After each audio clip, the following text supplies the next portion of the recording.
রাধে রাধে বন্ধুরা, অমৃত কথা বাংলা চ্যানেলের নতুন পর্বে আপনাদের সকলকে স্বাগত জানাচ্ছি। মা লক্ষ্মী দেবীর অশেষ কৃপা পেতে অবশ্যই কমেন্ট বক্সে লিখুন জয় মা লক্ষ্মী দেবী জয়। এই পর্বের বিষয় হলো লক্ষ্মীকে আমরা অন্নের দেবী বলে থাকি, আর তাই লক্ষ্মীকে সুন্দর করে সাজিয়ে ভোগ নিবেদন করতে হয়। লক্ষ্মী পুজোয় কোন ভোগে সন্তুষ্ট হন দেবী লক্ষ্মী সবটাই জানবো এই ভিডিওর মাধ্যমে। ভিডিওতে যাবার আগে অমৃত কথা বাংলা চ্যানেলটিকে অতি অবশ্যই সাবস্ক্রাইব করুন, লাইক করুন, কমেন্ট করুন, শেয়ার করুন, আধার্মিক নোটিফিকেশন ঘন্টাটি বাজিয়ে দেবেন।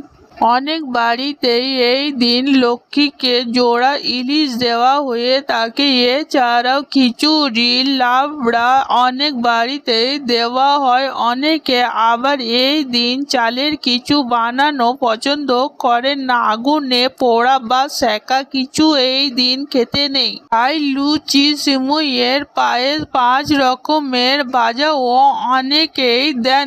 এছাড়া নারকেল নাড়ু, তিলের নাড়ু, বাতাসা, মুড়কি, খেজুর, নানা রকমের ফল, সিন্নি, চিড়ের প্রসাদ থাকে ভোগের মধ্যে।